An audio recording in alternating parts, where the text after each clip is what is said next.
lisez de toute urgence le livre de Philippe Millot et Martial Bild, Défaire le parti des médias.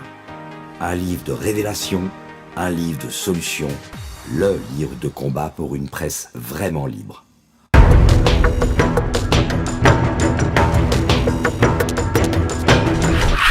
Nécessaire de vous le présenter, Xavier Moreau. Bonjour. Bonjour. Bonjour Xavier, vous êtes analyste politico-stratégique et rappelons que vous êtes installé à Moscou depuis plus de 20 ans et que vous avez rejoint Paris. Aujourd'hui, plus de ligne directe entre Moscou et Paris. Comment fait-on? On peut passer soit par la Turquie, soit par la Serbie, soit par la Finlande. Ou par Dubaï, ou par après, tout est possible. Bon, vous êtes à Paris. Vous avez écrit il y a quelques années, dois-je le rappeler, Ukraine, pourquoi la France s'est trompée. Vous évoquiez le grand fiasco de la diplomatie française à l'époque et à l'aune des événements actuels, diriez-vous, que vous aviez vu juste ou pas? Je pense que j'avais vu juste, c'est-à-dire qu'aujourd'hui, pour la diplomatie française, l'Ukraine est encore un État unitaire. Et donc on peut le traiter en tant que tel, alors qu'en fait l'Ukraine est un État artificiel, c'est une entité qui a été à la base créée par les bolcheviks et qui a vraiment été indépendante en décembre 1991 au moment de la chute de l'URSS. Et le problème c'est que la diplomatie française, à l'image, ou plutôt sous les ordres de la diplomatie américaine, a refusé de voir ce qu'était réellement l'Ukraine, c'est-à-dire une mosaïque de populations dont certaines se détestaient les unes les autres. Par exemple, les habitants de Lvov détestent les habitants du Donbass. Et finalement, une identité très fragile qu'il fallait manipuler avec des pincettes. Et les Occidentaux, en organisant Maïdan, justement, ont pris une pelle au lieu de prendre des pincettes. Et ça a donné ce qu'on a vu en 2014. Ça a provoqué le rattachement de la Crimée à la Russie, le soulèvement non seulement dans le Donbass, mais à Odessa, à Kharkov. Il faut se souvenir que les premières villes qui se soulèvent, c'est Kharkov et Odessa. Mais là-bas, l'État central ukrainien est encore très fort. Et puis, il y a une répression sauvage, le fameux massacre d'Odessa du 2 mai. Et ensuite, c'est le soulèvement donc, le plus fort après celui de Crimée, qui était dans le Donbass. Et la conclusion de mon livre, c'était de dire, si jamais l'Ukraine veut se sauver en tant qu'État, il faut qu'elle revienne sur un mythe positif. Et le mythe positif, c'était le mythe soviétique. C'est-à-dire que les soviétiques, on croyait au principe des nationalités. Staline était le commissaire aux nationalités. Et c'est pour ça qu'ils ont créé l'Ukraine, en disant il faut donner à toutes les nationalités un territoire, sans regarder plus en avant si c'était une existence réelle et historique. Mais les Ukrainiens étaient considérés comme un peuple frère. Et c'est pour ça que d'ailleurs, en commémoration du traité de Péréislav en 1654, en 1954, Khrouchtchev a donné la Crimée à l'Ukraine. Et donc il fallait revenir sur ce mythe de peuple frère. Pourquoi je dis mythe? Parce que la réalité historique, c'est ce qu'a dit Vladimir Poutine, c'est-à-dire que c'est un même peuple. Et donc, malheureusement, ce n'est pas ce qui a été fait. Au contraire, le moment où mon livre s'arrête, à partir de 2015, on se met en branle, quelles que soient les autorités, que ce soit Poroshenko ou Zelensky, au niveau central et au niveau régional, tout un système d'une volonté de créer une anti-Russie, notamment dans le système éducatif. Là, j'ai vu les livres d'histoire qui sont donnés, qui étaient enseignés aux enfants. En fait, c'est une espèce de cancel culture, de wokisme, mais pro-ukro-nazi. Voilà. Je dis pas nationaliste parce que moi je suis nationaliste, mais je n'ai rien à voir avec ces gens là-bas. Donc c'est pour ça que j'utilise systématiquement, je tiens à le préciser, le terme ukro-nazi.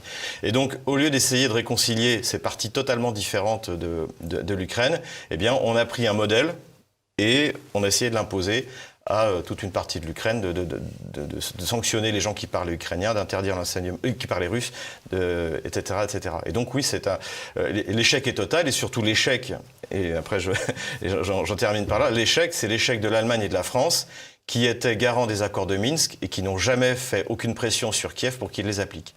Et je pense même à la lumière du verbatim de la conversation qui a été publiée par le Quai d'Orsay entre Emmanuel Macron et Vladimir Poutine, c'est que Emmanuel Macron savait qu'en mars, Kiev allait attaquer et faisait tout pour que la Russie ne réagisse pas.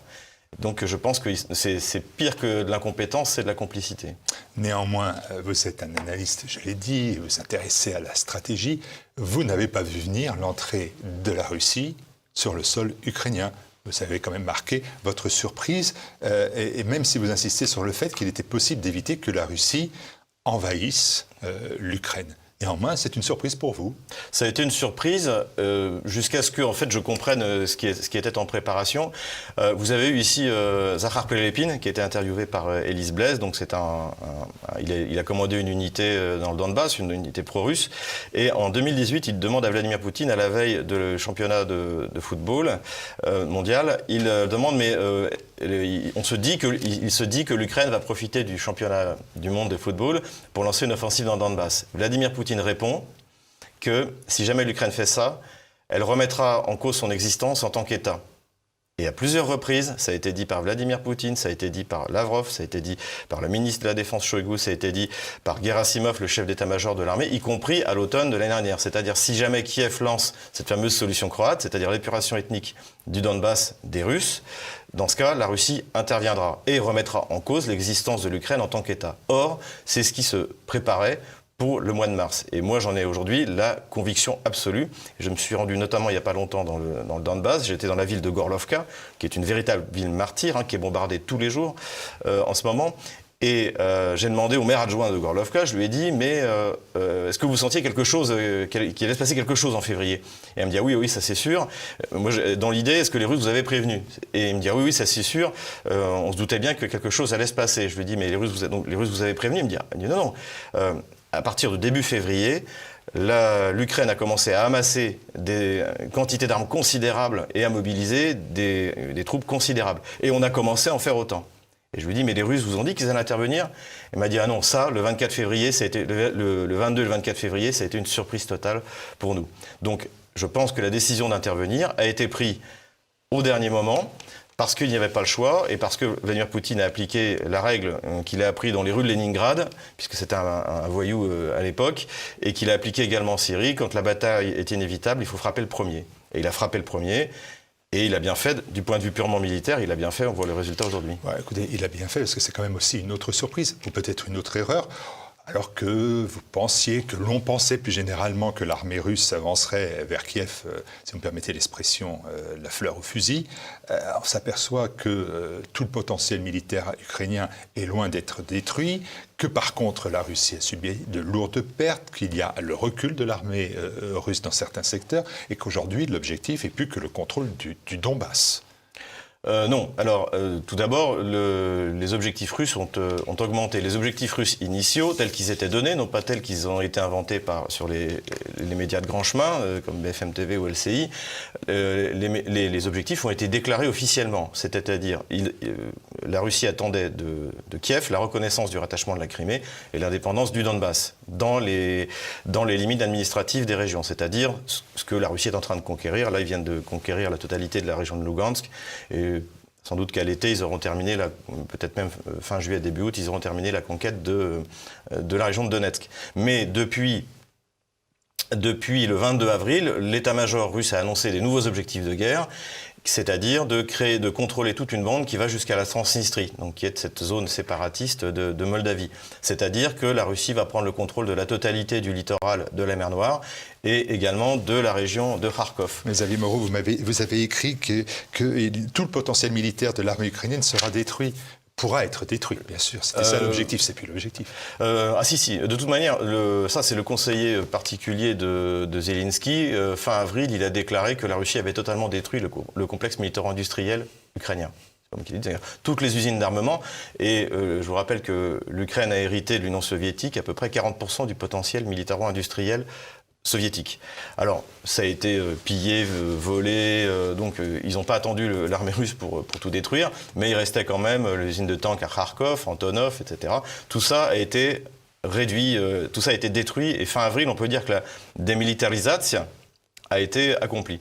En revanche, il est vrai que l'armée ukrainienne s'est enterrée, créé une espèce de ligne Maginot dans le Donbass, et ce qui fait qu'elle est difficile à déloger, et ça explique aussi la stratégie russe, c'est-à-dire non pas, bien sûr, d'attaquer par ce que les Allemands appellent le Schwerpunkt, la pointe d'effort principale, dans le Donbass, mais également au nord et au sud.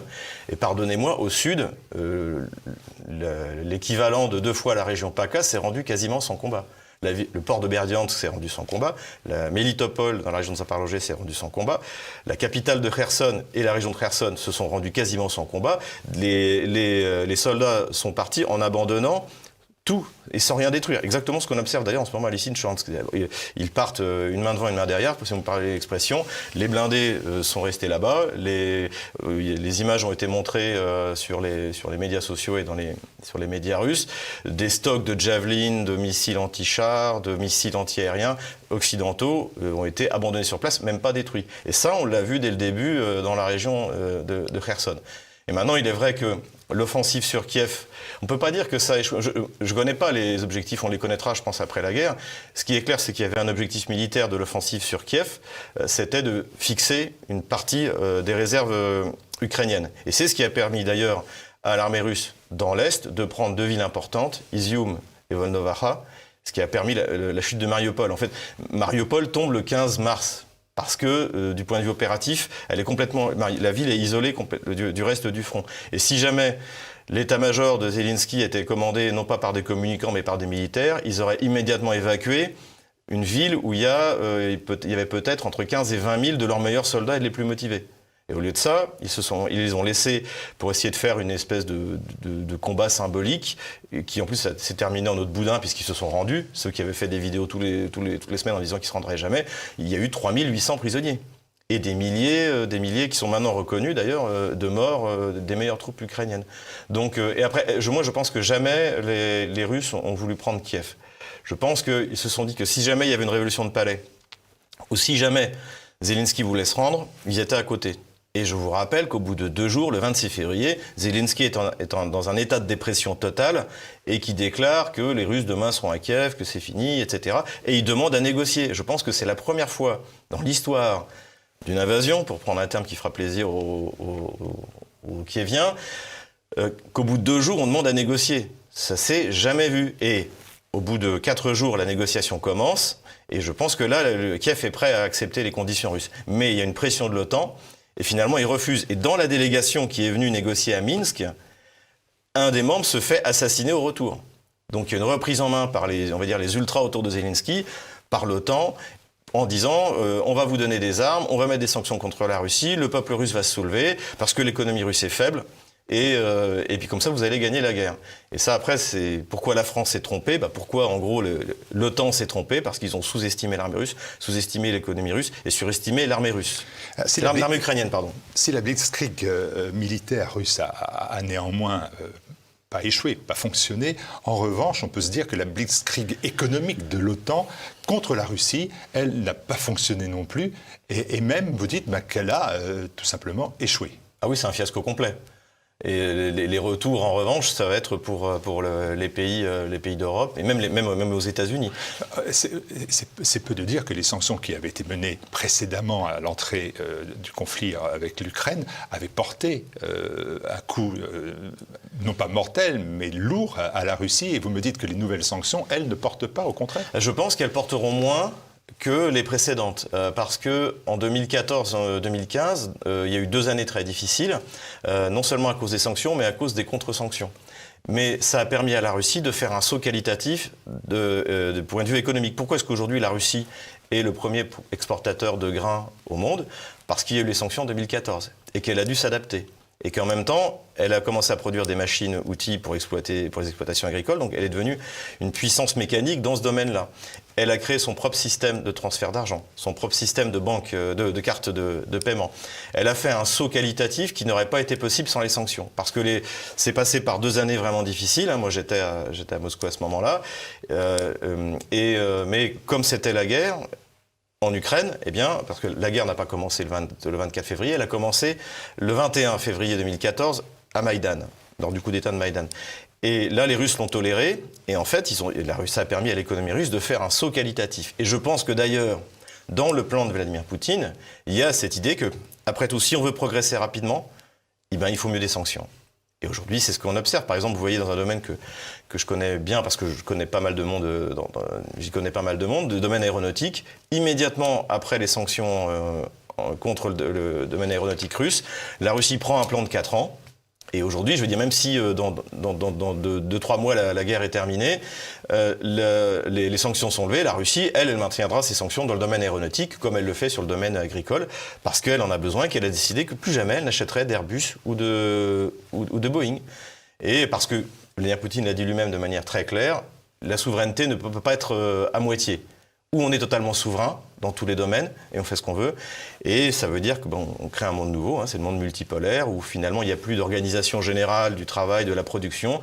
La Russie a les moyens et va produire tout ce dont elle a besoin. Malgré le retrait des industries ou des entreprises européennes, américaines, qui doivent créer quand même des situations compliquées sur place, avec du chômage notamment. Oui, il y aura, je pense qu'il va y avoir, comme en 2014, un ou 2 ans qui vont être difficiles, mais cela dit, déjà beaucoup d'industries en fait ne partent pas.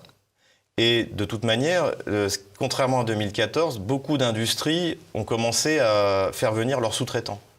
Donc la question aujourd'hui pour la Russie, c'est de réorganiser sa logistique pour faire venir les sous-ensembles qui lui manquent, non plus d'Europe ou des États-Unis, mais d'Asie. Et c'est ça aussi la différence fondamentale, c'est que le poids de la Chine aujourd'hui dans l'économie mondiale n'est pas celui d'il y a 8 ans, ni celui d'il y a 15 ans, d'il y a 20 ans. C'est-à-dire que aujourd'hui, la Russie a des clients pour son pétrole, l'Inde, qui est une grande puissance économique, la Chine. Et en plus, la Chine peut fournir ses sous-ensembles, une partie de ses sous-ensembles. Et puis, il y a des moyens de faire des circuits logistiques qui vont permettre de contourner les sanctions. De manière plus anecdotique, vous ne pouvez plus aller au McDo à Moscou. Comment vous faites ? Alors, écoutez, j'ai une bonne nouvelle et une mauvaise nouvelle. La bonne nouvelle, c'est que McDo a fermé. La mauvaise nouvelle, c'est qu'en fait, il a réouvert et sous une nouvelle marque. Voilà. Donc, la malbouffe continuera. Elle passe au-dessus des nations. Voilà. On parle beaucoup, et à juste titre, et je redeviens sérieux de la souffrance, des difficultés du peuple ukrainien, bien évidemment. Et elles sont patentes, personne ne les nie. Et comment eux, les Russes, vivent-ils cette guerre, en sachant bien évidemment qu'ils ne sont pas bombardés, ce qui change beaucoup de choses. Mais comment le vivent-ils économiquement, sur leur pouvoir d'achat et aussi psychologiquement? Parce qu'on a, effectivement, vous l'avez dit, pensé que les Russes allaient peut-être plus se révolter contre cela. Ça ne semble pas être le cas, d'après ce qu'on en sait. Écoutez, les Russes, au début de la première semaine, ils étaient sous le choc. Votre serviteur aussi. En disant, mais qu'est-ce qui se passe? Et surtout que, moi j'attendais une offensive dans le Donbass, mais cette espèce de nasse géante qui s'est battue sur l'Ukraine, qui prenait à la fois le sud, le nord par Kiev et Kharkov, c'était quelque chose que j'avais pas, surtout l'offensive sur Kiev, je l'avais pas du tout, ça leur a pas du tout attendu. Et les Russes étaient aussi un peu sur le choc, et puis après, ils sont passés en mode grande guerre patriotique. Surtout que, malgré tout, il faut voir que, même si on n'en parlait plus en France, régulièrement dans les informations en Russie, on parle des bombardements sur Donetsk. Et depuis le mois de février, l'armée ukrainienne testait le dispositif défensif sur la ligne de front face à la République populaire de Lugansk et Donetsk, et ça bombardait tous les jours. Et les Russes avaient évacué les écoles, les orphelinats, donc il y avait déjà des réfugiés avant même que l'opération spéciale, comme disent les Russes, commence. Donc, à partir de ce moment-là, les Russes ont compris ce que faisait le gouvernement russe et y ont adhéré. Voilà, en disant, et surtout, après, il y a eu quand même des choses qui ont été révélées, qui ont même été reconnues par Victoria Nuland, c'est-à-dire qu'il y avait 40 laboratoires biologiques américains qui travaillaient en Ukraine. On attend les rapports définitifs, mais a priori, c'est quand même quelque chose d'assez sordide. Et puis, toutes les exactions qui ont été commises depuis 8 ans, au fur et à mesure que l'armée russe arrivait et libérait les villes du Donbass, notamment à Mariupol, où j'ai pu aller, la nature des crimes commis avec le blanc-seing de Kiev et de Washington a été aussi révélé. Et donc je veux dire qu'aujourd'hui, d'ailleurs j'ai regardé les derniers sondages, 72% des Russes soutiennent l'opération spéciale, 82% font confiance à Vladimir Poutine. Et puis les victoires aidant, plus l'armée russe va avancer, plus les Russes font confiance à leur commandant en chef, comme disent les Américains. Et donc, moi je l'ai vu autour de moi, par exemple. Je vais prendre l'exemple de ma femme. Ma femme n'est pas du tout politique, contrairement à moi. Mais elle est russe. Elle est russe. Et quand l'opération spéciale a commencé, je ne l'ai pas reconnue. Le discours qu'elle tenait vis-à-vis de mes fils, et ses amis, c'est pareil. Toutes les mères de famille dans notre quartier russe, le discours a complètement changé. Et pour bien faire prendre conscience, c'est presque religieux ce que je vais dire, il y a comme un renouvellement du sacrifice de la Grande Guerre patriotique par cette opération spéciale.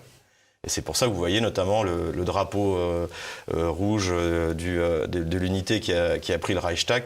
C'est ça, en fait, c'est pas le drapeau soviétique, c'est le drapeau rouge qui est planté sur toutes les administrations qui sont prises ou qui sont libérées, selon l'endroit que vous placez, dans le Donbass. Et je pense que c'est ce qu'on verra également à Kharkov. Parce que c'est ça, c'est le renouvellement du sacrifice du peuple russe en 1941 à 1945.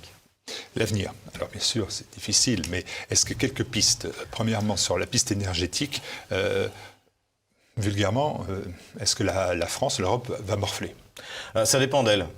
Si vous voulez, ce que n'ont pas compris ou ne veulent pas comprendre les élites qui nous gouvernent, notamment notre cher ministre de l'économie, Bruno Le Maire, c'est qu'en fait, le domaine de l'énergie, pour ce qui est du pétrole et pour ce qui est d'une partie du gaz, dépend énormément du marché. Et le marché réagit aux nouvelles. Donc quand vous faites peser une menace sur l'approvisionnement en gaz, ça fait monter de manière asymptotique les prix du gaz ou les prix du pétrole, même si d'ailleurs rien concrètement de ces produits. Et donc il faut déjà arrêter de faire des déclarations stupides, et puis ensuite on peut faire l'inverse. Si par exemple demain, le chancelier allemand Scholz déclare que Nord Stream 2 va être ouvert, je peux vous dire que les prix du gaz vont s'effondrer. Parce que pour le marché européen, on saura précisément que... Je vous prends au mot, réouverture de Nord Stream 2, ça voudrait dire un retour à la paix, à une paix durable et digne. L'OTAN a perdu la guerre. Aujourd'hui, l'OTAN a perdu la guerre. De toute manière, les Russes ont gagné la guerre le 24 février. Quoi qu'il arrive, même s'il faut mobiliser la population, ils la feront, ils la gagneront. Donc après, aujourd'hui, la stratégie russe, c'est de ne pas mobiliser l'armée. Donc, c'est-à-dire de maintenir en permanence sur le front 150 000 hommes, de faire tourner toute l'armée russe. Donc, d'ailleurs, vous voyez en permanence des soldats qui reviennent, y compris en Extrême-Orient russe, en Sibérie, etc. Parce que ça tourne énormément. Au contraire, l'armée ukrainienne, c'est une armée qui, c'est ce que Poutine avait fait pareil en Syrie, ils font tourner toutes les troupes. Donc, des troupes fraîches, de plus en plus expérimentées. Et je ne vois pas ce qui pourrait sauver l'armée ukrainienne, à moins qu'il y ait une armée secrète en train d'être organisée dans l'ouest de l'Ukraine avec un armement, etc. Mais les flux logistiques nécessaires pour affronter l'artillerie russe, puisque aujourd'hui c'est une bataille d'artilleurs, n'existent pas. Et c'est bien livrer des armes occidentales, mais encore faut-il qu'il y ait les obus qui vont avec, parce que c'est pas le même calibre. Les Russes, c'est du 152 mm, les Ukrainiens aussi, et l'OTAN, c'est 155 mm. Donc, il n'y a pas d'entrepôt. Le plus gros entrepôt de munitions, il était à Balakieva, il était pris par les Russes il y a 2 mois. Donc, ce que je veux dire, c'est que je ne vois pas comment l'Ukraine pourrait gagner la guerre. La question aujourd'hui qui se pose réellement, c'est qu'est-ce qui va rester de l'Ukraine lorsque les Russes en auront fini ? Pour l'instant, d'après les objectifs qui ont été donnés le 22 avril, la Russie va prendre la Nouvelle-Russie, c'est-à-dire une bande qui fait Odessa, Kherson, Zaporozhye, Dniepropetrovsk et qui va remonter jusqu'à Kharkov. Je pense qu'à la fin de la bataille du Donbass, la Russie pourra revoir, en fonction du comportement de Kiev, ses objectifs vers le haut. C'est-à-dire, finalement, on va aussi prendre Poltava, et puis Tcherkassy, et puis arriver à Kiev, et puis qu'est-ce qu'on va faire à Kiev, on verra bien. Et la Russie n'est pas pressée. Elle est partie dans le mode sanction exactement comme en 2014. Et pour l'instant, elle domine totalement du point de vue militaire. Et surtout, l'armée ukrainienne a subi, et désormais c'est reconnu par les autorités kieviennes, des pertes colossales. Colossales. Non seulement en hommes, mais en technique. C'est-à-dire que les chars ont été abandonnés à Lysychansk. Comme ils sont partis, comme à Mariupol, ils sont partis trop tard, ils sont partis à pied. C'est comme la retraite de Tcherkassy de long degré. Oui, ils ont pu sortir de la poche, mais tout le matériel lourd a été abandonné, les munitions, etc., etc. Et ça, c'est irremplaçable. C'est pas la France en livrant ces vieux VAB 4x4 qui va remplacer les BTR ou les T-72 ukrainiens. Oui. Dernière question, mais importante. La Russie, elle a perdu la guerre de la communication dans cette affaire. Est-ce que parce que tout simplement, elle n'en a pas besoin et elle se fiche de cette situation de mauvaise communication avec l'Europe, ou parce qu'elle commet des erreurs en termes de communication? Écoutez, c'est une question intéressante parce que j'ai participé à un talk show en Russie, et l'animateur, Soloviev, me donne la parole et j'ai dit j'ai une mauvaise nouvelle et une bonne nouvelle. La mauvaise nouvelle, c'est que vous avez perdu la guerre de communication et la bonne nouvelle, c'est que vous vous en moquez. Et il m'a répondu très justement, on l'a perdu en Occident. Mais dans le reste du monde, non. Et Madame Berman, qui était ambassadeur de France à Moscou, l'a dit sur une chaîne du régime d'Emmanuel Macron, je ne sais plus laquelle, où elle est consultante désormais, elle a dit, vous avez 82% du monde qui en fait est soit du côté russe, soit n'est pas hostile à la Russie. Donc ma question est ouais. plus précise, c'est est-ce que la Russie considère qu'elle n'a plus à convaincre l'Europe? L'Occident. L'Europe et les États-Unis. L'Europe et les États-Unis, oui. Voilà. Oui, tout à fait. Ça, on peut dire que c'est acquis. C'est acquis. Ça ne les intéresse pas. On voit très bien les médias européens ou américains sont moqués. On a vu Emmanuel Macron qui était moqué sur l'émission de télévision. Donc, ils considèrent qu'en fait tout ce monde-là vit sous une propagande permanente. Et qu'en fait, ils refusent de regarder la vérité en face. Et le fait est que quand vous regardez la carte militaire, qui est validée à la fois par Kiev ou par Moscou. Et la progression de l'armée russe, c'est que quand vous mettez en parallèle les déclarations comme quoi l'armée russe aurait été détruite au mois de mars et au mois d'avril, ça fait rire tout le monde en Russie. Et ça a complètement discrédité tous les médias occidentaux. Cela dit, moi je pense que les Russes devraient faire un effort, y compris par les réseaux sociaux, par tous les moyens alternatifs. Là, ils sont en train de développer vraiment sérieusement Rutube pour mettre à la place de YouTube. Il y a 20% de la population, notamment en France, de gens curieux intellectuellement. C'est pas forcément une question de diplôme, mais qui sont capables de comprendre réellement ce qui se passe, qui savent quand même regarder une carte, connaître un peu la chronologie des événements. Et ces gens-là, il faut pas les laisser tomber. C'est ce que vous faites vous ici. Il faut les alimenter en information réelle, en analyse, et pas prendre l'ensemble de la population française pour des idiots. Il y a 20% qu'il faut travailler, qui veulent ça comprendre, qui sont curieux. Et c'est ces gens-là, à mon avis, auxquels la Russie devrait s'adresser, non seulement en France, mais en Allemagne et dans le reste de l'Europe. 100% des Français pour essayer d'avoir un point de vue assez clair et assez complet sur ce conflit qui se déroule entre la Russie et l'Ukraine. Merci beaucoup, Xavier Moreau, d'avoir répondu à ces questions qui n'étaient pas forcément toutes confortables. Merci.